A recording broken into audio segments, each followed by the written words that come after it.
Bueno, vamos a Mateo 12.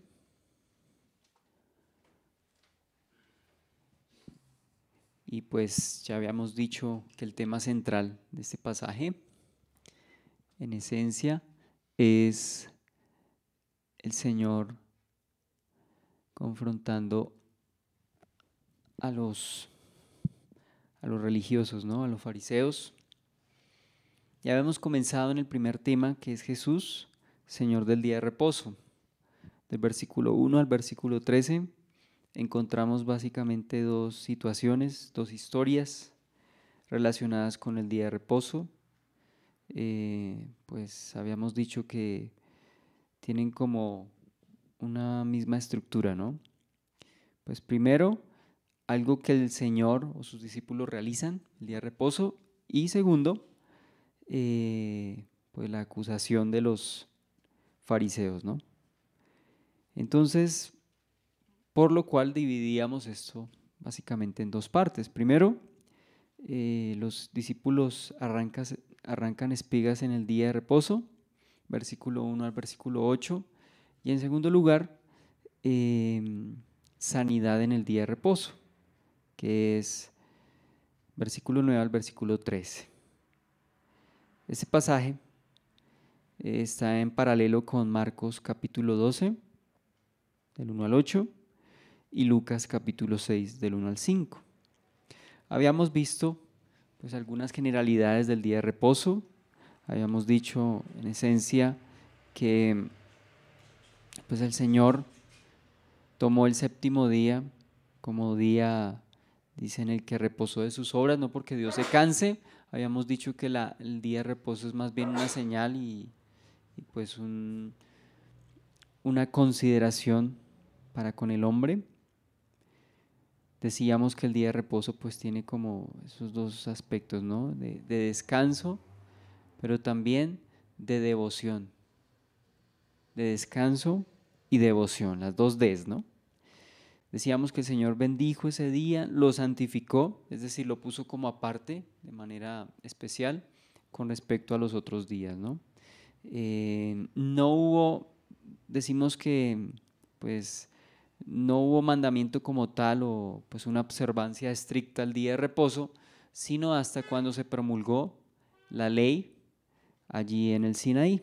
A partir de allí entonces el día de reposo se instituye pues de manera formal, digámoslo así, como ya un mandamiento dado particularmente a los hijos de Israel. Esto es clave. Habíamos dicho que la clave es que el Señor hizo el pacto con los israelitas. No significa que nosotros no tengamos que ver con la ley moral, porque recordemos que el día de reposo lo consideramos como dentro de las tres categorías, o tiene tres aspectos de la ley, como ley moral, como ley ceremonial y como ley civil. Para nosotros, ¿qué es lo que importa? Pues el día de reposo como un principio moral, aunque parezca extraño, pero pues está dentro de los 10 mandamientos, y los 10 mandamientos en esencia son ley moral, es decir, que sus principios y su aplicación persisten hasta hoy. Aunque decíamos que el sábado como tal de manera estricta, pues no sería pues la idea, ¿no? No sería, digamos, tomar de manera legalista el sábado. Es decir, que tiene que ser el sábado porque si no es el sábado, entonces se compromete la salvación. No, no, no es por ahí. Entonces, a partir de que el día de reposo es instituido, pues veíamos que habían instrucciones al respecto. Por ejemplo, la recolección del maná. Ese día no se recogía el maná, sino que el día anterior, el día sexto, se recogía tanto para el día 6 como para el día 7, ¿no? Habíamos visto pues las implicaciones, ¿no? Lo delicado que era violar el día de reposo. Como en Números capítulo 15, del 32 al 36, donde veíamos el caso de un hombre que fue lapidado debido a no guardar, a violar, a quebrantar el día de reposo, ¿no? Habíamos visto también la relación de los profetas con el día de reposo. Ellos, inspirados por Dios, exhortaban al pueblo para que el día de reposo no fuese guardado solamente como un ritual, sino en concordancia o pues en coherencia con el significado espiritual y con el hacer justicia. Uno de esos pasajes claves que leíamos es interesante, por eso vuelvo y lo cito de manera rápida porque me parece interesante y muy acorde a lo que estamos viendo en Isaías 58 del 13 al 14, donde dice así: si retrajeres del día de reposo tu pie de hacer tu voluntad en mi día santo, y lo llamares delicia, santo, glorioso de Jehová, y lo venerares, no andando en tus propios caminos, ni buscando tu voluntad, ni hablando tus propias palabras, entonces te deleitarás en Jehová, y yo te haré subir sobre las alturas de la tierra, y te daré a comer la heredad de Jacob tu padre, porque la boca de Jehová lo ha hablado. Entonces vemos ese principio de vivir en justicia en el día del Señor, en el día de reposo. Los judíos lo habían tomado como mero formalismo, lo cual era abominación al Señor, según vimos en Isaías capítulo 1, del versículo 10 al versículo 17. El Señor no quería en esos términos que ellos guardasen el día de reposo. Aunque Él lo instituyó, no quería que lo celebraran y lo guardaran, pues como ellos lo estaban guardando. También nosotros veíamos cómo luego de que el pueblo regresa al cautiverio babilónico, vuelven y quebrantan el día de reposo y lo toman como cualquier otro, es decir, lo profanan y comienzan a comerciar y a realizar actividades económicas en el día de reposo, por lo cual Nehemías les exhorta y toma medidas al respecto. Cierra las puertas de la ciudad en ese día, advierte a las personas que no comercien durante el día de reposo, ¿no? Porque consideraba, y Nehemías ahí lo citaba, que esa fue una de las razones por las cuales vino la ira de Dios sobre el pueblo, porque ellos no guardaban y respetaban el día de reposo. Recordemos, no solamente guardándolo como día ceremonial, sino también como un tiempo de vivir en coherencia con la justicia que Dios exigía de ellos, ¿no? Y luego hablábamos del día de reposo en los días del Señor Jesús, ¿no? Y para este entonces decíamos que el día de reposo lo habían saturado, lo habían llenado los religiosos de muchos requisitos y de manera absurda ellos determinaban hasta qué punto ellos podían hacer o no hacer, ¿no?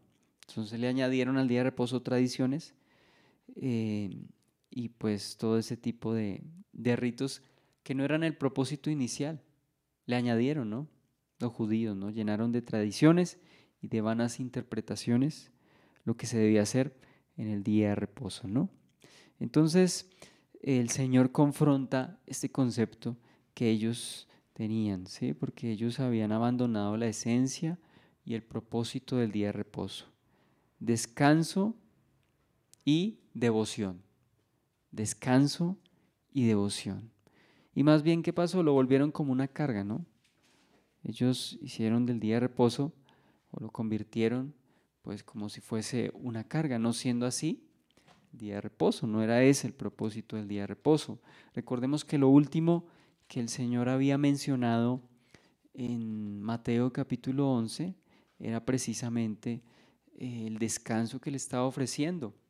Pero es interesante que después del hablar del descanso, el Señor pues ahora se refiere al día de reposo y cómo en lugar de ser un día realmente de reposo y devoción, terminó siendo pues una carga, ¿no?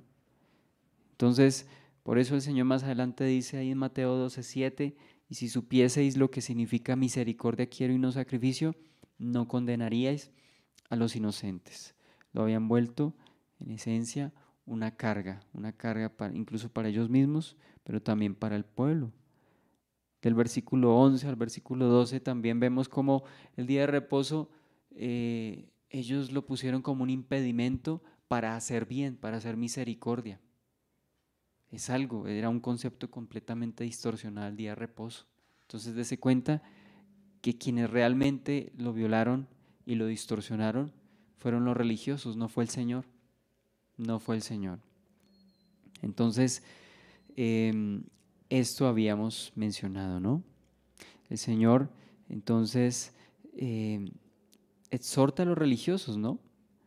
No, eh, no confrontando el día de reposo como tal, sino las tradiciones y las añadiduras que ellos le habían hecho, ¿no?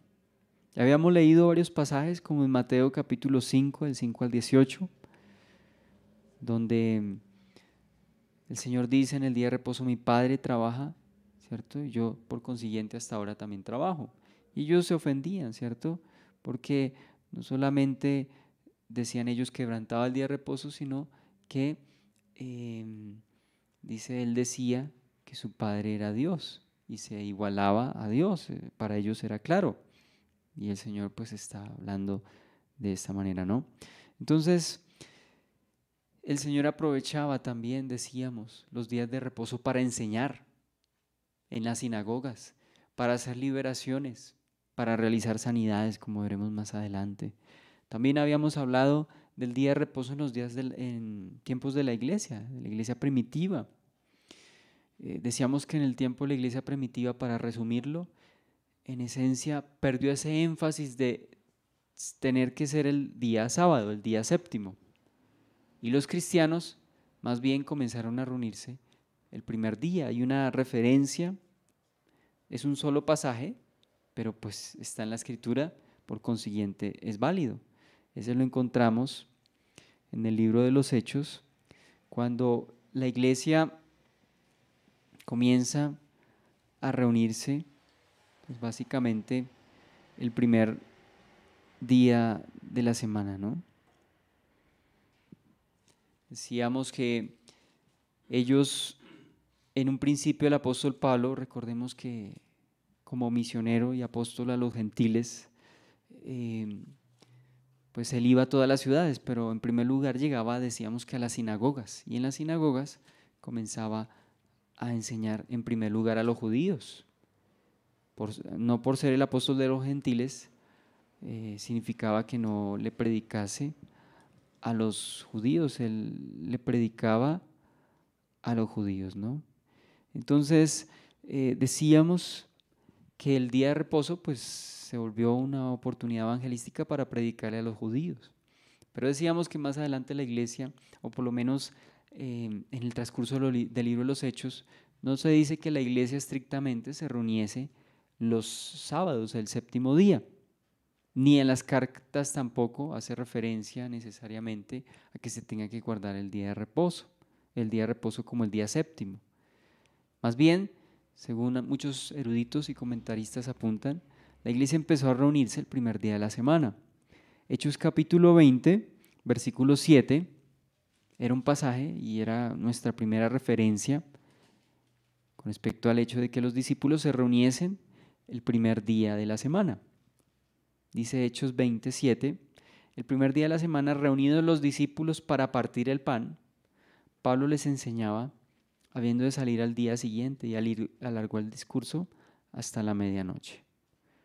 Entonces se reunieron y pues no solamente para escuchar la palabra, sino también para partir el pan. O sea que aquí tenemos una base bíblica para participar de la cena del Señor, de la comunión, los domingos. Entonces, vemos que el día de reposo como día séptimo pierde como ese énfasis. Recordemos una vez más que el día de reposo fue y el pacto fue realizado con Moisés, ¿cierto? A los israelitas en cuanto a las ceremonias. Y pues el día de reposo más bien apunta a un principio bíblico. Hemos de tener un tiempo de descanso físico y un tiempo de devoción. Es en esencia lo que podríamos mencionar del día de reposo. Otro pasaje que nos da pistas al respecto del día primero, como ese día de reunión, el primer día de la semana, Lo leíamos en 1 Corintios capítulo 16, versículo 2. Dice, cada primer día de la semana, cada uno de vosotros ponga aparte algo según haya prosperado, guardándolo para que cuando yo llegue no se recojan entonces ofrendas. Parece que esto se refiere a una instrucción personal de cada uno de los creyentes, pero dése cuenta la indicación del apóstol Pablo, el primer día de la semana. ¿Por qué no el séptimo? Entonces nos puede dar una pista al respecto. Otro día o otro pasaje que nos puede dar pistas respecto al primer día de la semana, dice Apocalipsis, no hace referencia, o sea, no dice si es el sexto o es el primero, pero hay una referencia interesante en donde muchos comentaristas ven en el capítulo 1 de Apocalipsis, versículo 10. Cuando nosotros vimos Apocalipsis,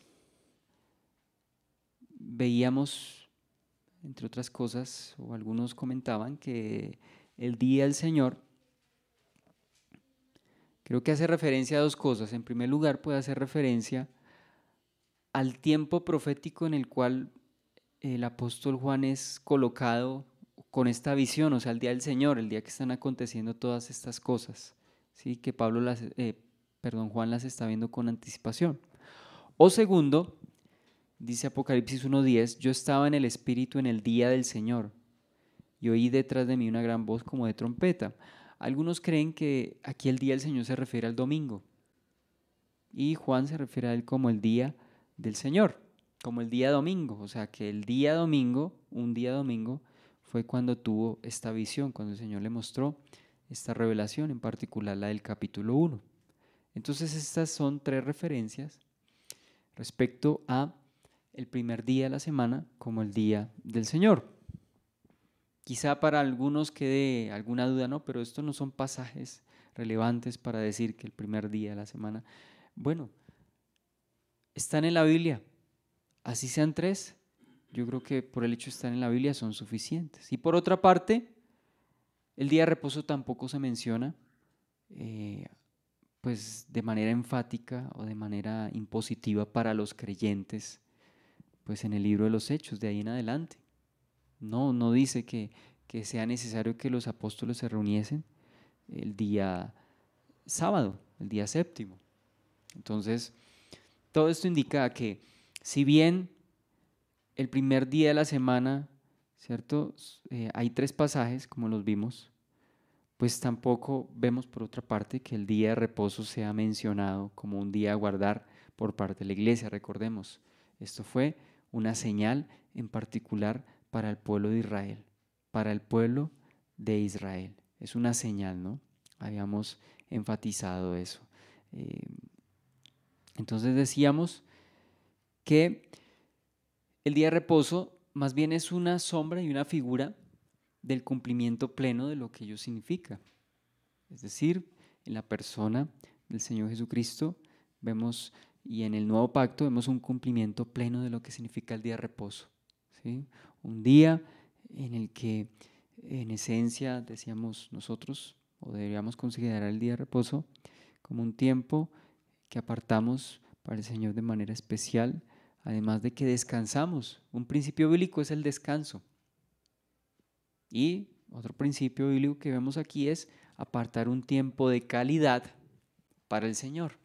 Ese es otro principio importante, apartar un tiempo de calidad para el Señor. Era un día, no un ratico. Hoy en día, pues con tantos afanes, la gente corriendo de un lado para otro, pues como que no se da el tiempo de calidad para el Señor, y en ese sentido estaríamos entonces violando el mandamiento del día de reposo. Habíamos visto también en Colosenses respecto a que no pongamos, digamos, atención a manera de imposición respecto a estos días. Dice Colosenses capítulo 2, versículos 16 al 17, que era un pasaje clave en cuanto al día de reposo. Dice Colosenses 2 del 16 al 17.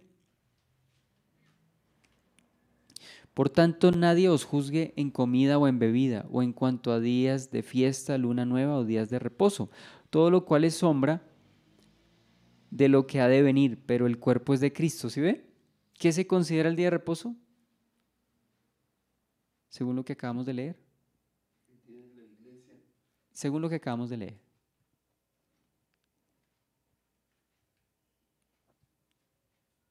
¿Qué es el día de reposo?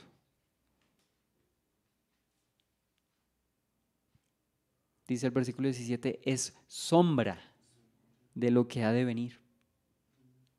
Entonces dése cuenta que el día de reposo aquí, contrario a colocarse como un mandamiento o un rito que la iglesia debía guardar, más bien es una sombra, pero el principio permanece, el principio permanece. ¿Es necesario considerar un día para descansar? Sí es necesario. Por algo el Señor bendijo el séptimo día, ¿cierto? Y lo santificó, lo puso aparte. Entonces, sí es necesario considerarlo. Bueno, hay momentos en que por cuestiones de trabajo hay personas que no pueden pues, descansar el primer día, pero seguramente podrán hacerlo en otro momento. Lo más fácil, y en nuestra cultura aquí en Occidente, pues, o por lo menos aquí en nuestro país, el día domingo suele considerarse de manera especial como un día de reposo. Por eso la congregación y la mayoría de las congregaciones se reúnen los domingos, por facilidad, por cuestión de que es un día que se presta para que la mayoría de las personas se congreguen. Los adventistas observan o consideran la observación del día de reposo como un día estricto que hay que guardar, pero pues de acuerdo a lo que estamos viendo en el Nuevo Testamento, no sería desde ese punto de vista, ¿no? Entonces, Warren Wiersbe, respecto a esto, comenta lo siguiente: tenga presente que el Sabbat nunca se le dio a la iglesia. Otro aspecto clave que recuerdo en ese momento, haciendo un paréntesis acá, es lo que dice en Hechos 16, después de que ellos terminaron el concilio de Jerusalén, dentro de las cosas que les ordenaron a los discípulos no aparece el día de reposo. Ese es otro argumento a favor. No aparece que guarden el día de reposo. Entonces no es considerado un mandamiento relevante, es decir, el guardar estrictamente el séptimo día no es considerado como un mandamiento relevante dentro de las instrucciones que se le dieron a las iglesias. Entonces ese es otro argumento. Continúo con la cita. Nuestro día del pacto es el primer día de la semana, el día del Señor, el día de la resurrección, otro elemento a favor del primer día. El Señor resucitó el primer día. Entonces, como de manera conmemorativa, también el primer día de la semana los cristianos se reúnen, es significativo, pues también otra razón sería haciendo referencia a la resurrección del Señor. A la resurrección del Señor. Recordemos que también el número 8, alguien en algún momento yo escuché que el número 8 en la Biblia significa día de nuevos comienzos. Nuevos comienzos, o el número 8, perdón, no el día necesariamente, pero el número 8 es número de nuevos comienzos. Y claro, el día 8 con respecto al primer día de la semana viene siendo el primer día de la otra semana, o sea, una nueva semana. Y como estamos bajo un nuevo pacto, pues también es significativo verlo desde ese punto de vista, ¿no? El comentario recobro, pues conecta acertadamente, como ya habíamos dicho, el contexto anterior del capítulo 11 con el capítulo 12 de la siguiente manera, y lo leo así. La expresión en aquel tiempo une este capítulo con el capítulo 11, en el tiempo en que el Señor llamaba a la gente a descansar de sus esfuerzos por guardar la ley y los preceptos religiosos. Él pasó por los sembrados en sábado y sus discípulos comenzaron a arrancar espigas y a comer, aparentemente quebrantando el sábado. Entonces, dice que el Señor los llamaba a descansar, pero ¿qué hacía la religión? Ya hemos mencionado, pues oprimía, poniéndole añadiduras y cargas al día de reposo, cosas que no tenía, ¿no? Bien, y vamos a comenzar entonces desde el versículo 1 al versículo 2, dice Mateo capítulo 12. En aquel tiempo iba Jesús por los sembrados en un día de reposo y sus discípulos y sus discípulos tuvieron hambre y comenzaron a arrancar espigas y a comer. Viéndolo los fariseos le dijeron: He aquí tus discípulos hacen lo que no es lícito hacer en el día de reposo. Hasta ahí entonces, esta primera parte que decimos entonces es lo que hicieron los discípulos y la acusación de los fariseos. Vamos a hablar un poquito con respecto a la ley y a la recolección de espigas. ¿Qué dice la ley con respecto a la recolección de espigas? Dice la Biblia Estudio MacArthur lo siguiente, abro comillas: a la verdad la ley no prohibía la recogida del grano para tener que comer en el día de reposo. Recoger espigas de grano del campo del vecino para satisfacer el hambre inmediata estaba explícitamente permitido. Lo que estaba prohibido era realizar trabajos que condujeran al enriquecimiento. De esta forma, una granja no podía cosechar para obtener ganancias en el día de reposo, pero un individuo podía recoger el grano suficiente para comer. ¿Sí? O sea, el día de reposo es un día sensato también. No es que definitivamente usted no lo puede hacer porque está comprometiendo su salud y eso iría en contra del bienestar y del principio de descanso que el día de reposo tiene. Por eso tan absurdo. Yo ayer estaba leyendo otra vez la siguiente parte que vamos a mencionar del hombre al cual el Señor le sana. Y es absurdo que ellos acusen al Señor diciendo: ¿es lícito sanar en el día de reposo? ¿Cuál era la respuesta de ellos en sus corazones? ¿Era lícito sanar en el día de reposo? Pues para los religiosos no. O sea que ellos primero ponían el rito y sacaban a un lado el propósito y el principio. Lo que el Señor menciona más adelante, la misericordia. Entonces es indignante que ellos pongan por encima de el bienestar de las personas un rito. Esto me hace acordar también el rito de los testigos de Jehová, que ellos, apoyados en el versículo de no comer sangre, o de no, sí, en ese principio ellos prohíben las transfusiones de sangre aún en detrimento de su salud. Es algo muy similar, muy similar. Están considerando simplemente un rito, pero están dejando a un lado el principio bíblico. Entonces, en este caso, pues la vida está comprometida. Si no se come, una persona pues se enferma, se debilita. Lo mismo en el caso de la enfermedad. Recordemos que el día de reposo está en función del hombre, no el hombre en función del día de reposo. Es decir, el hombre no puede ser un esclavo del día de reposo. Más bien el día de reposo está para otorgar bendición y descanso al hombre. Pero ellos no lo estaban viendo así, ¿no? Entonces, con respecto a la recolección de espigas, para que lo entendamos un poquito más en qué consiste esto, vamos a Deuteronomio 23, 25, que está como la explicación respecto a la recolección de espigas.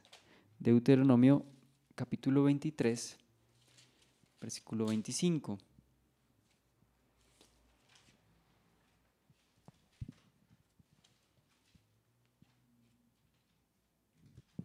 Cuando entres, dice, cuando entres en la mies de tu prójimo, podrás arrancar espigas con tu mano, mas no aplicarás hoz a la mies de tu prójimo. Dice en Nueva Versión Internacional: si entras al trigal de tu prójimo, podrás arrancar espigas con las manos, pero no cortar el trigo con la hoz. Entonces, ¿a qué hace referencia acá? Sí, usted puede comer lo que necesite corporalmente, pero la hoz, ¿por qué no? Porque la hoz significaría entonces perjudicar al prójimo y aprovecharse el trabajo de otros, ¿sí? O sea, como decía MacArthur, no con fines de enriquecimiento, como una actividad económica, ¿no? Que los discípulos, el día que estaban arrancando espigas, lo hacían no en virtud de suplir digamos, o enriquecerse o hacer negocio de arrancar espigas, ¿no? Ellos ¿qué estaban haciendo? Ellos estaban eh, pues supliendo una necesidad física. ¿Era ilícito realizarlo? Absolutamente que no. No, la circunstancia específica así lo ameritaba, que comieran espigas, pues así fuese el día de reposo. Entonces, de acuerdo con lo anterior, vamos a considerar tres cosas y son importantes para esta sección. En primer lugar, había una necesidad física en los discípulos. O sea, con respecto a si era malo, si era bueno, en primer lugar, había una necesidad física. ¿Era malo suplir esa necesidad física? No. Era necesario, ¿no? Era necesario que ellos supliesen esa necesidad física porque tenían hambre, ¿sí? En segundo lugar, además de que había una necesidad física, en ese día se debía experimentar que descanso y bienestar tanto físico como espiritual, ¿sí? Entonces era un día de descanso y bienestar. Si hay primero hay una necesidad, segundo, el propósito del día de reposo, ¿cuál es? Descanso y bienestar, no una carga. ¿Cómo menciona Isaías el día de reposo cuando una persona hace justicia? Dice será día de gozo, día santo, o sea, no será un día amargado, ay, hoy no podemos hacer nada, no, es un día de gozo, es un día de gozo, ¿no? Entonces no era el propósito del día de reposo convertirse en una carga o un simple rito civil, no, nos toca guardarlo si no nos apedrean o nos cortan, no. Recordemos un principio también que veíamos en 1 de Juan 5:3. 1 de Juan 5:3 dice que los mandamientos del Señor no son gravosos, no son una carga. Entonces, no debía por consiguiente el día de reposo constituirse como una carga para las personas. Recordemos también otro pasaje importante en torno a este contexto que es Marcos capítulo 2, versículo 27. Marcos capítulo 2, versículo 27.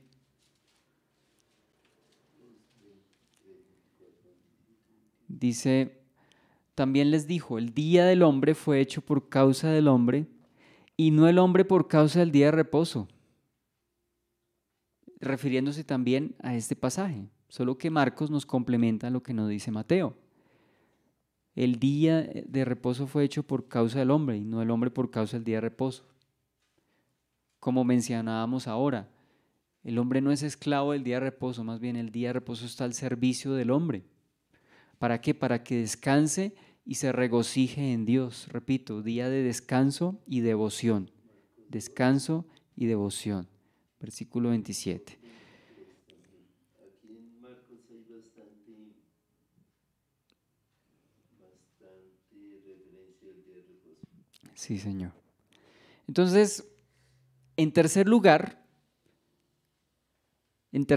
y esto me parece interesante, o sea, todo es interesante, pero esta es como una conclusión. No lo había visto desde este punto, ¿no? Sino hasta cuando comenzamos a ver o comencé a leer estos pasajes. De acuerdo a esto, es decir, hay una necesidad y el día de descanso, el día de reposo es un día de bienestar y descanso para el hombre. Entonces, en tercer lugar, el día de reposo es una expresión de la misericordia de Dios ante la debilidad humana. Repito, y ahí está subrayado. El día de reposo es una expresión de la misericordia de Dios ante la debilidad humana. O sea que el día de reposo, cada vez que consideramos este mandamiento, hemos de considerar la misericordia y la consideración de Dios para con nosotros. Por ejemplo, dice el Salmo 103, dice, Él conoce nuestra condición y se acuerda de que somos polvo. Por cuanto conoce nuestra condición y sabe que somos débiles, pues por eso nos da un día de reposo, un día de descanso, ¿no? Esto me recuerda al profeta Elías, a pesar de ser profeta y ser ese hombre, pues como tan fuerte en su carácter, el Señor hace que él descanse, que coma y duerma. Pues no es una referencia al día de reposo, pero el Señor consideraba que tenía que caminar más tiempo, entonces dice, coma, ¿cierto? Porque harto camino le resta, el Señor no le increpó, ¿por qué se durmió? ¿Por qué comió? No, estaba supliendo una necesidad. Por consiguiente, entonces el día de reposo es una expresión de la misericordia de Dios ante nuestra debilidad humana. Y es para fortalecerse espiritualmente, Sí, Señor, porque para... como no en toda la semana uno se la pasa trabajando y poco Sí, Señor. Entonces el día de reposo, por eso habla del no dejar de congregarnos, porque la congregación como tal, ¿y por qué estamos hablando de la congregación si estamos hablando del día de reposo? Repito, el día de reposo es un principio bíblico que habla de devoción y descanso. Y el domingo por lo general es el día que tenemos para reunirnos como de manera más, eh, o sea, cuando la mayoría de personas lo puede realizar, ¿sí? Entonces, qué, qué buen ejemplo, ¿no? Buen El día, día de fortaleza espiritual y de descanso y refrigerio, sí, Señor. buen día que le toque el descanso a uno ese día, no solamente el domingo, ¿cierto? Los Sí, otros sí, días Señor. también. Vuelvo y digo, o sea, el día de reposo no se vuelve estrictamente el día séptimo. Para nosotros, y según vemos en el Nuevo Testamento, solía ser el domingo. Pero para aquellos que no pueden, digamos, un domingo, ¿cierto? Han de reservar un tiempo especial. No es un día estricto, es un día flexible. ¿Qué es lo importante aquí, lo que prevalece? El principio de descanso y devoción. Descanso y devoción. Tiempo de calidad para el Señor y descanso físico para el cuerpo. ¿Sí? Yo tuve un compañero de trabajo hace muchos años que cuando le decían horas extras se ponía contento, le fascinaba, le gustaba, ¿cierto? Y si tenía que trabajar un domingo, ¿cierto? Lo hacía, pero por la plata. Entonces vemos que ese no debe ser el propósito el propósito del día de reposo, ¿no? Bien, entonces este tercer punto es como una conclusión de los dos primeros. El día de reposo es una expresión de la misericordia de Dios. ¿Qué dice el versículo 7 de donde estamos? Mateo capítulo 12. Dice, y si supieseis qué significa misericordia quiero y no sacrificio, no condenaríais a los inocentes. Entonces el Señor está relacionando el día de reposo ¿con qué? Con un día de misericordia. Con un día de misericordia. Aquí mismo lo está, o sea, el Señor está, imagínense, el rabino por excelencia nos está interpretando el día de Nos está reposo. dando el día de Misericordia misericordia. quiero. Era necesario en el día de reposo hacer misericordia con los discípulos. Qué crueldad sería la del Señor si les hubiese prohibido que se alimentasen. ¿Sí ve? Y dése cuenta la religión cómo termina hasta siendo cruel, porque termina ignorando las necesidades del hombre. Es un problema de la religión, ignorar de esa manera las necesidades básicas del hombre, cuando el día de reposo tenía por objeto ser un tiempo de descanso, devoción y por consiguiente la expresión de la misericordia de Dios para con el hombre, ¿sí? Entonces, no se debiera hacer más bien en aquel día el bien, como dice el Señor, o es sensato reprimir una necesidad del cuerpo en beneficio del mismo, en perjuicio del mismo. ¿Es sensato reprimir al cuerpo de una necesidad, en este caso como la alimentación? No, no es sensato reprimir una necesidad vital, porque es una necesidad vital, ¿no? Consideremos otro pasaje con respecto al día oportuno para hacer bueno, pues ahí mismo, me voy a adelantar un poquito, capítulo 12, versículo 11, otra vez hablando del principio de misericordia.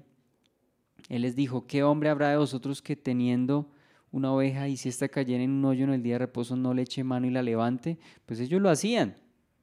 Y si lo hacían con un animal, ¿cuánto más debían considerar importante que en el día de reposo se tuviese misericordia de un ser humano hecho imagen y semejanza de Dios y además de eso, una persona que hace parte del pueblo de Dios, ¿no? Israel, como vamos a leer a continuación, Lucas 13 del 15 al 16. Lucas 13 del 15 al 16. Entonces,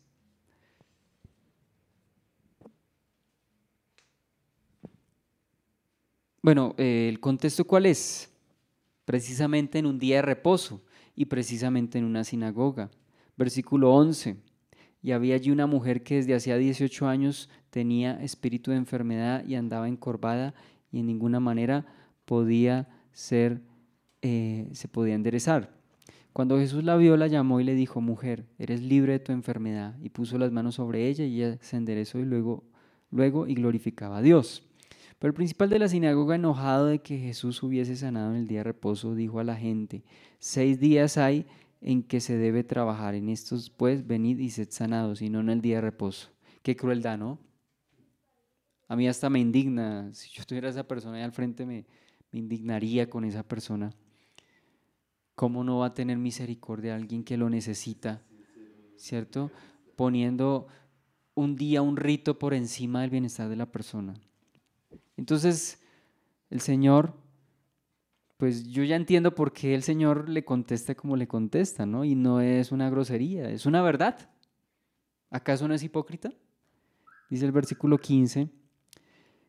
Entonces el Señor le respondió y le dijo: hipócrita, cada uno de vosotros no desata en el día de reposo su buey o su asno del pesebre y lo lleva a beber. Y a esta hija de Abraham que Satanás había atado 18 años, ¿no se le debía desatar de esta ligadura en el día de reposo? Dese cuenta cómo el Señor pues vindica, defiende, coloca en su propósito más alto y digno el día de reposo. Ahí en el 17 dice: al oír estas cosas se avergonzaban todos sus adversarios, pero todo el pueblo se regocijaba por todas las cosas gloriosas hechas por él. Es decir, dése cuenta que el día de reposo entonces tiene una connotación de regocijo, ¿cierto? Ellos están contentos, ¿por qué? Porque él hacía estas cosas en el día de reposo, es decir, el día en el que se experimentaba bienestar físico, descanso físico y también un día de devoción. ¿Acaso una sanidad que iba a producir? ¿Qué iba a producir la sanidad en esta mujer? ¿Sí? Un motivo de regocijo para todos y para ella, Pero bueno, regocijo, agradecimiento a Dios. Agradecimiento a Dios va a producir esto, ¿no?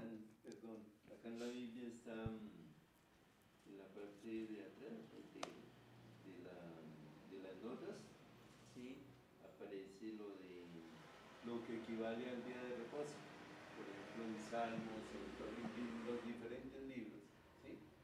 Lo que equivale al día de reposo. Ah, sí, sí, señor. La Reina Valera 1960. Hay un asterisco casi siempre, haciendo referencia a que cuando dice día de reposo equivale a sábado, sí, señor.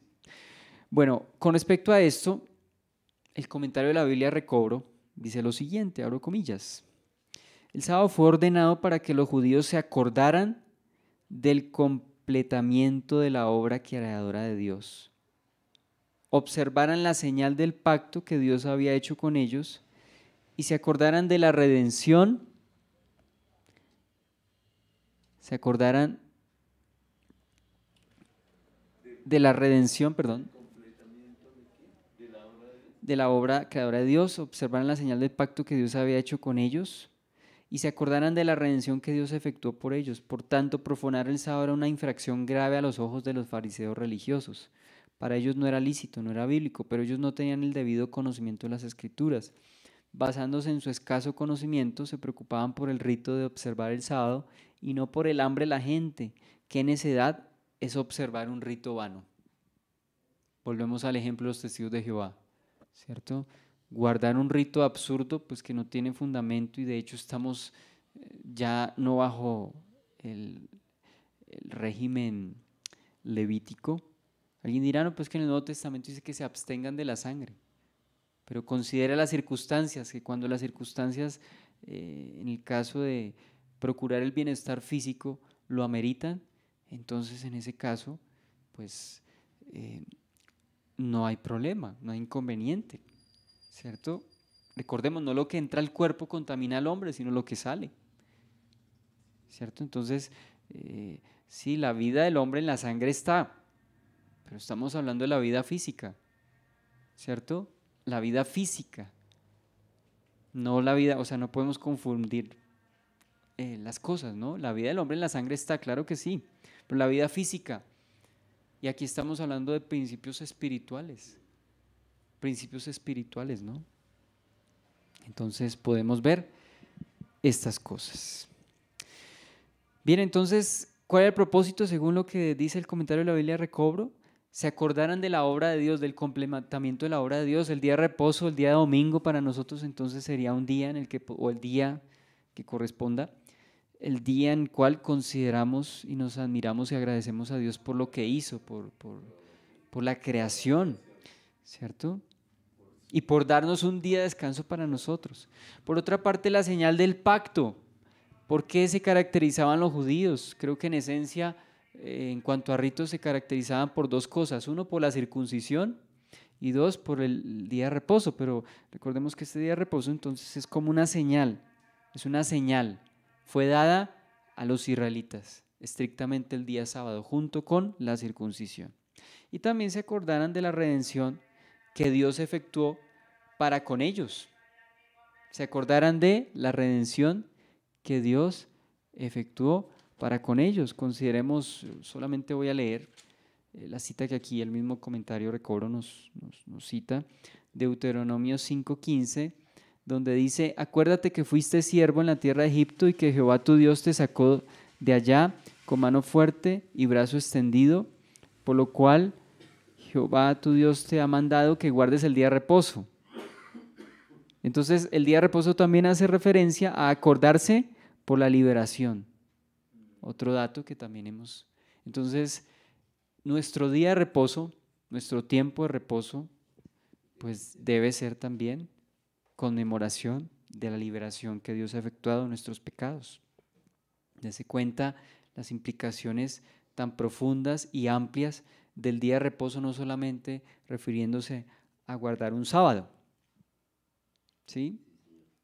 Entonces los fariseos, para acusar al Señor y a los discípulos, se basaban en ¿qué? En la forma exterior del rito o del día de reposo. Y le añadían pues absurdas añadiduras y tradiciones. Imagínense lo que es perjudicar a una persona en su bienestar en aras supuestamente de guardar el día de reposo. ¿Bien? Entonces, ¿cuál es la respuesta del Señor? Bueno, ya casi que la hemos anticipado, ¿no? Hemos hablado bastante de toda esta serie de cosas, ¿no? Entonces, básicamente el Señor responde a los fariseos basados en qué? ¿En qué cosas? En primer lugar, basado en la Escritura. Y en segundo lugar, como vemos allí, basado en su autoridad como el Hijo del Hombre, versículos 6 al versículo 8. El Señor le responde contundentemente, basado en las Escrituras y en su autoridad.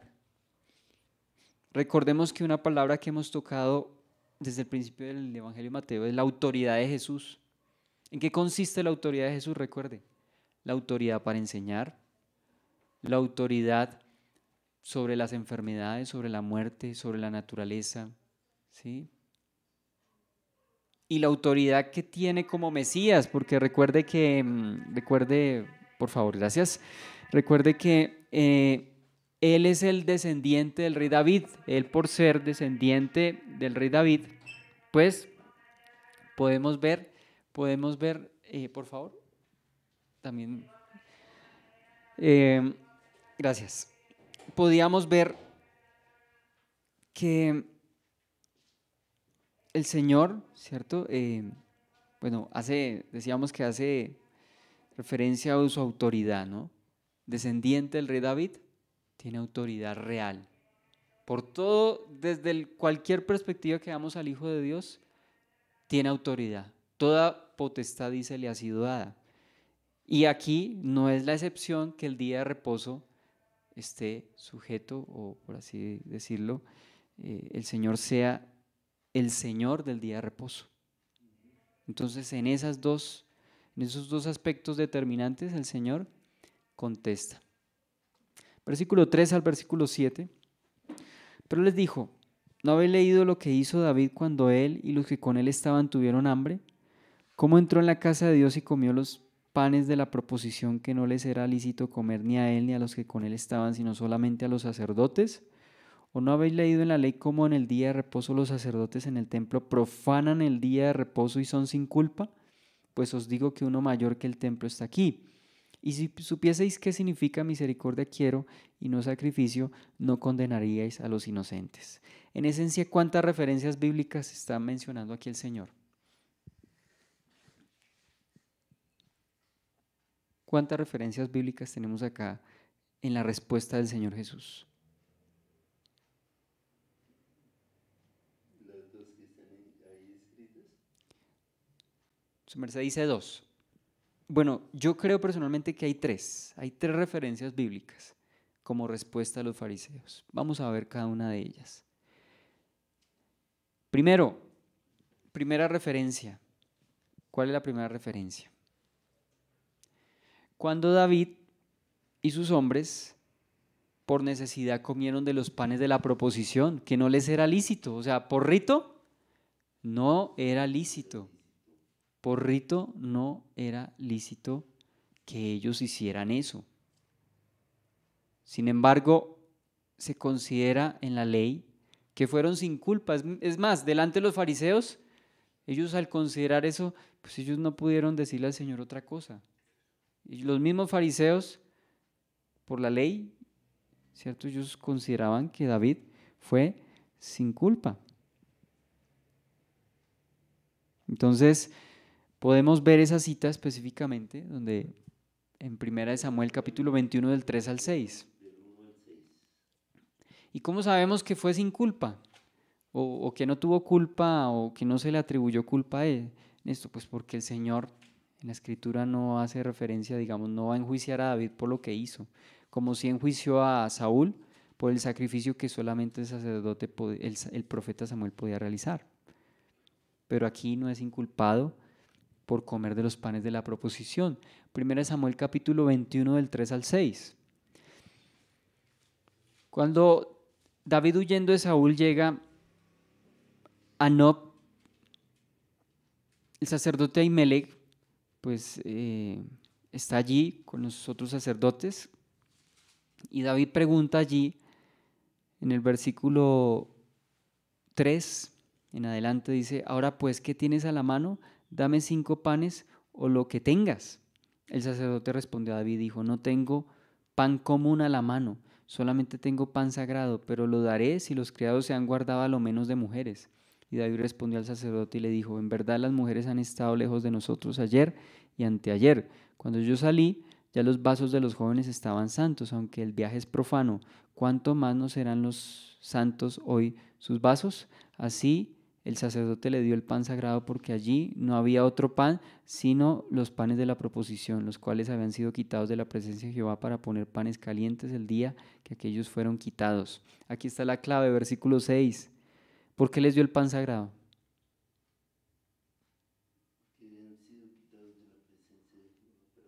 No.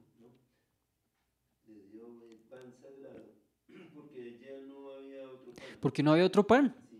Porque no había otro pan. Si hubiese otro pan, Pues si lo hubieran dado o lo hubieran tomado. si hubiese otro pan, les hubieran dado los panes de la proposición. Si hubiese otro pan, desde el punto de vista que lo estamos viendo, les hubiese dado otro pan si hubiesen, pero les hubiese dado los panes de la proposición si hubiese otro pan. No, no, o sea, la necesidad era apremiante.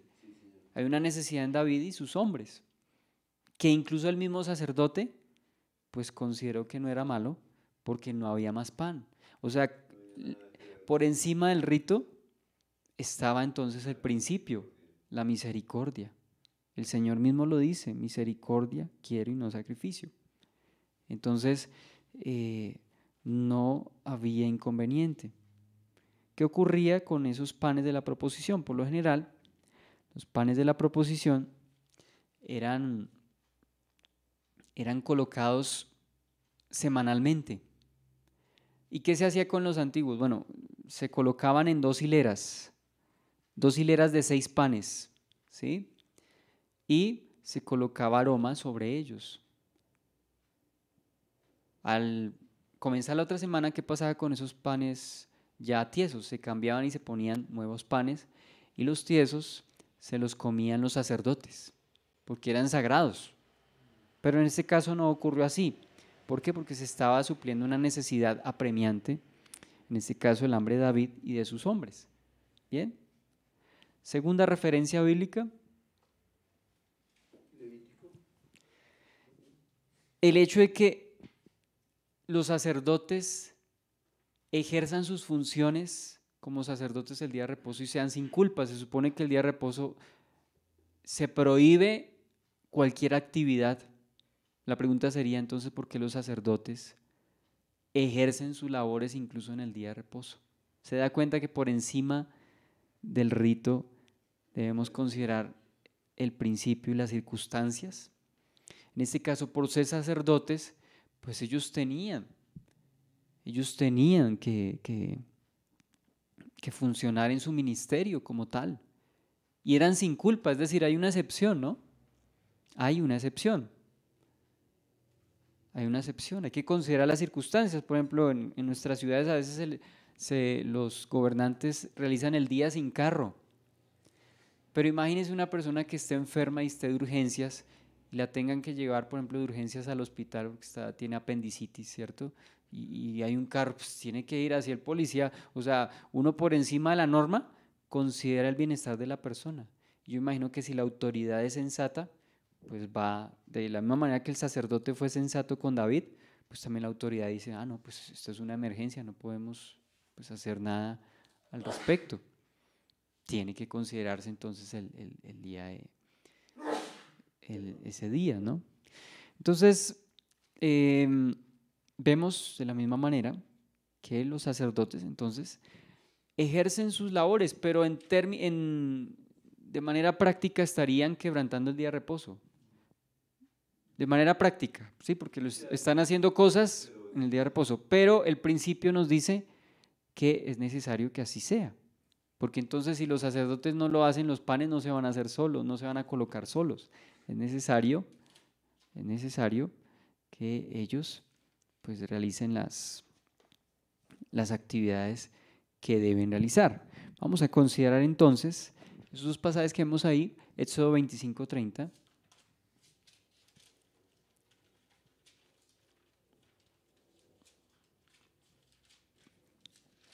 Dice allí: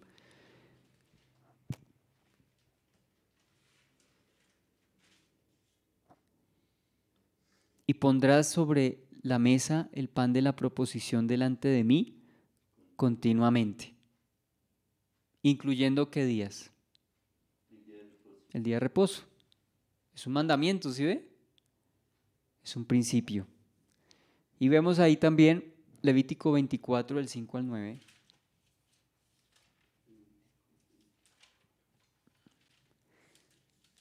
Levítico 24, del 5 al 9.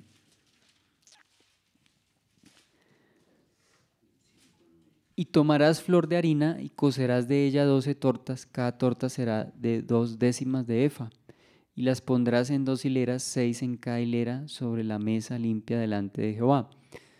Pondrás también sobre cada hilera incienso puro, y será para el pan como perfume, ofrenda encendida a Jehová.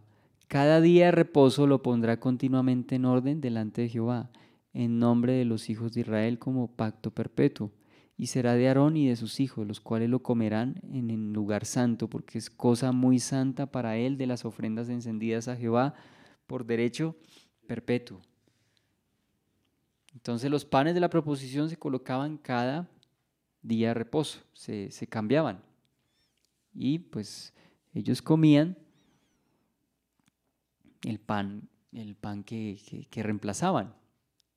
¿Sí? El pan que reemplazaban. Y el antiguo lo comían ellos como cosa sagrada. Lo hacían el día de reposo. Alguien dice, pero ¿por qué hacen cosas el día de reposo? Bueno, hay un principio y por encima del rito está el principio. Por encima del rito está el principio. ¿Y la tercera cita cuál es?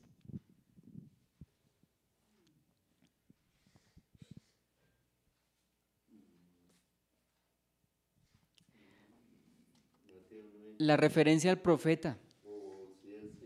Sí, señor. Entonces dice, y si supieses qué significa misericordia quiero y no sacrificio, no condenaríais a los inocentes. Citando precisamente Oseas 6:6, nosotros lo vamos a citar completo. Dice, porque misericordia quiero y no sacrificio, y conocimiento de Dios antes que holocaustos. En este caso, ¿cuál era la misericordia que quería el Señor? Apliquémoslo a este pasaje. Al pasaje de Mateo 12, al evento de los discípulos comiendo espigas. Esa sería la misericordia, dejar que coman espigas. ¿Y el sacrificio qué sería?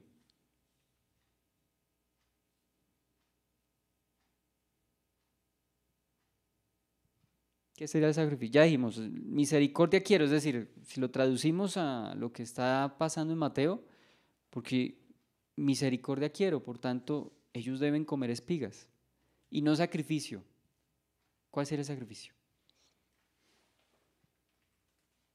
Pues el día de reposo como tal, colocándolo en su contexto, porque en este caso el día de reposo como tal sería el sacrificio, la ofrenda que se le está haciendo al Señor.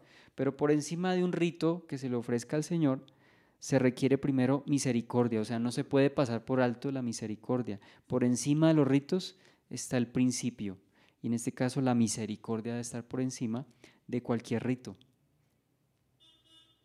La misericordia de los discípulos, es decir, es mejor que ellos coman, así quebranten un rito, porque el rito, el día de reposo, recordemos, fue en función del hombre.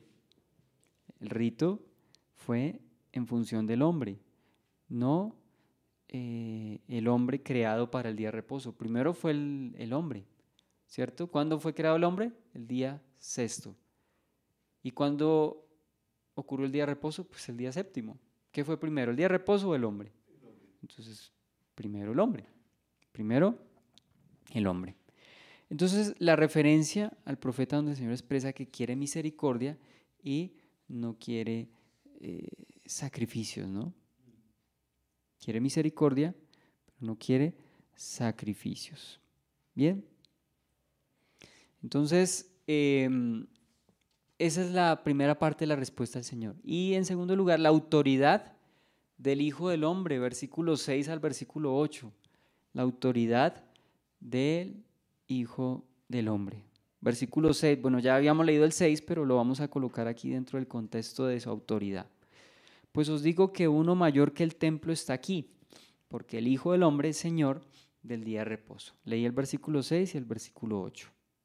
Cuando mencionamos aquí uno mayor que el templo, pues se hace referencia al templo. ¿Por qué? Porque de acuerdo a los ejemplos que el Señor tocó, pues los panes, ¿dónde estaban? Bueno, en el tabernáculo y después en el templo, ¿sí? Entonces, debido a que estaban los panes de la proposición y los sacerdotes ministrando, porque ellos respetaban, no hay que respetar el templo y el día de reposo, o hay que respetar el templo. De acuerdo a estos ejemplos, entonces la grandeza y la solemnidad del templo queda opacada frente a la dignidad y la autoridad del Señor, frente a la grandeza del Señor. Imagínense lo que es imponerle al Señor, el autor del principio del tabernáculo, el que lo inspiró, decirle que no haga las cosas así, ¿cierto? Es como yo decirle, no sé, pues yo soy aficionado a la música, pero pues en esencia no soy músico. Yo exigirle a alguien, decirle a alguien que lea bien la partitura cuando ni siquiera yo la sé leer bien, ¿cierto? Corregirle a alguien que sea experto, decirle a un pianista, mire, usted tiene que tocar bien. Yo, ¿cierto? Inexperto e inferior en conocimiento y de pronto en posición musical, pues decirle a alguien experto que haga las cosas bien, pues es como de la misma manera, en este caso, pues decir que se respete el templo y lo que se hace en el templo cuando el Señor está por encima del templo en dignidad y en grandeza. Aquí no estamos diciendo que seamos irrespetuosos o irreverentes con los símbolos y las figuras, pues estamos diciendo que todo eso, ¿cierto?, obedece y gira en torno a la persona del Señor Jesucristo, ¿sí? O sea, la grandeza y la solemnidad del templo queda opacada ante la grandeza y la autoridad del Señor, ante la grandeza y autoridad del Señor. Entonces, dése cuenta ese principio, ¿no? Es como, no sé, como si uno de empleado, en calidad de empleado, critique al jefe porque hace las cosas. ¿De quién es la empresa? Del jefe. ¿Quién hace las reglas? El jefe. Y yo diciéndole, por ejemplo, ¿usted por qué llega tarde? Y a mí sí me dice que llegue temprano. ¿No le parece que sería, sí? Insensatez. Yo me acuerdo en una ocasión cuando yo trabajaba en un almacén de ropa, yo debía llegar, la señora quería verme 10 minutos antes, ¿cierto? Ella era la administradora, no era la dueña, pero era la administradora y era la autoridad. O sea, a mí me tocaba llegar, o sea, yo qué tal llegar después de ella. No, pues usted no llega antes, ¿cierto? Pero ¿quién es la jefe? Es ella. ¿Quién es la que paga? Es ella, ¿cierto? ¿Quién es la que está a cargo? Pues es ella. Yo cómo le pongo, o sea, yo en calidad de empleado, ¿cómo le pongo a ella en calidad de administradora? Pues que haga las cosas como yo quiero, ¿no? En este caso, ¿cómo exigirle al precioso Hijo de Dios que se sujete a un rito cuando Él es el cumplimiento de esos ritos? Cuando Él es, ¿sí? Él es la esencia, ¿cierto? Eh, Él es el cumplimiento pleno de todas esas sombras, ¿sí? O sea, el templo y los elementos, el Señor, ¿cierto? Es prácticamente el cumplimiento y la plenitud del templo. La presencia de Dios, dice toda la deidad, la plenitud de la deidad habita en el Hijo corporalmente. O sea que Él es el cumplimiento del templo en plenitud y lo excede en grandeza. Lo mismo los panes de la proposición. Jesús es el cumplimiento de los planes de la proposición, Él es el pan de vida, ¿sí? Todo lo que estamos haciendo referencia a Jesús es el cumplimiento. Ahora, ve la insensatez de los religiosos al pedirle que se sujete a los ritos, Él como Hijo de Dios se sujete a los ritos, pues sería absurdo, ¿no? Entonces, que el Señor no rompe las normas, ¿no? y no la rompe porque Él es, No la o rompe, él está sea, cumpliendo Él es el sí, cumplimiento. y él si nos dice a nosotros las cosas como Él las dice, es porque Él las está cumpliendo. Correcto. Si Él nos dice las cosas, es porque las está cumpliendo. Él da ejemplo. Si Él dice amar al prójimo, pues es porque Él primeramente ya ha amado al prójimo y lo mostró en la cruz. Hebreos capítulo 8 nos habla respecto a que el templo, los ritos, las fiestas son solo sombras de Jesús. Jesús es el cumplimiento, ¿sí ve? Pedirle a Jesús que cumpla con un rito sin considerar el principio, pues es una ofensa, porque Él es el autor y él es el cumplimiento de todas esas sombras y símbolos. Hebreos 8 del 1 al 6 dice, ahora bien, el punto principal de lo que venimos diciendo es que tenemos tal sumo sacerdote, el cual se sentó a la diestra del trono de la majestad de los cielos, ministro del santuario y de aquel verdadero tabernáculo que levantó el Señor y no el hombre, porque todo sumo sacerdote está constituido para presentar ofrendas y sacrificios, por lo cual es necesario que también éste tenga algo que ofrecer.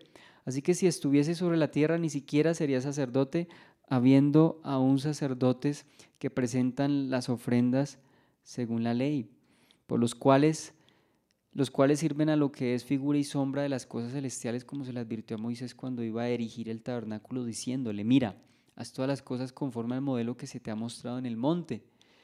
Pero ahora tanto mejor ministerio es el suyo, por cuanto es mediador de un mejor pacto establecido sobre mejores promesas. ¿Cómo él siendo el mediador del nuevo pacto, pedirle que cumpla los ritos del antiguo sin considerar los principios y que Él es el cumplimiento de ellos, ¿no? Hebreos 9:11 dice también ahí, pero estando ya presente Cristo, sumo sacerdote de los bienes venideros por el más amplio y más perfecto tabernáculo no hecho de manos, es decir, no de esta creación, no de esta creación. ¿Quién es Cristo entonces? Dice, sumo sacerdote de los bienes venideros por el más amplio y más perfecto tabernáculo. Es lo que estamos considerando acá, ¿no? Y otro pasaje, Hebreos 10:1, porque la ley teniendo la sombra de los bienes venideros, pero no la imagen misma de las cosas, nunca puede por los mismos sacrificios que se ofrecen continuamente cada año hacer perfectos a los que se acercan. Entonces el Señor es el cumplimiento de los símbolos del templo, de los mobiliarios y todas las cosas que están en el templo.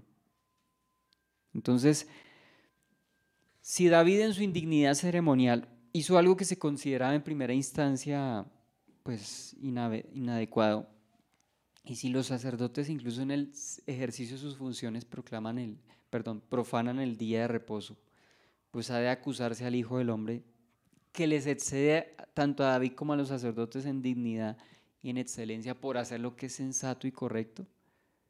Si no se inculparon a los sacerdotes, siendo sacerdotes humanos, pecadores, pues cuanto menos, ¿cierto? Se ha de inculpar al Hijo del Hombre y más bien glorificarlo por hacer lo que es sensato y lo que es correcto. Entonces el día de reposo debe verse a la luz del Creador y Señor del día de reposo.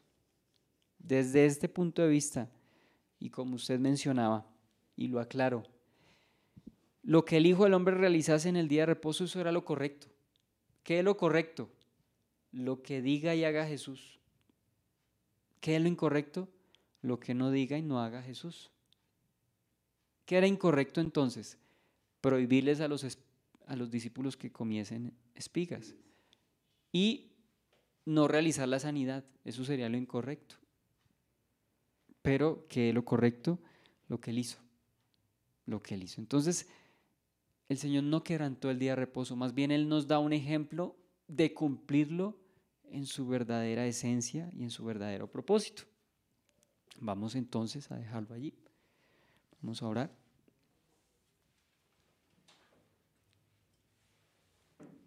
Gracias te damos, Señor, por tu palabra. Gracias por lo que tú nos das a entender, Señor, a través de este tiempo, de este pasaje, Señor. Señor, que podamos considerar el principio, podamos considerar, Señor, la esencia y el propósito del día de reposo, Señor, un día de deleite, un día de devoción, de consideración de tus principios para vivir conforme a tu voluntad, Señor.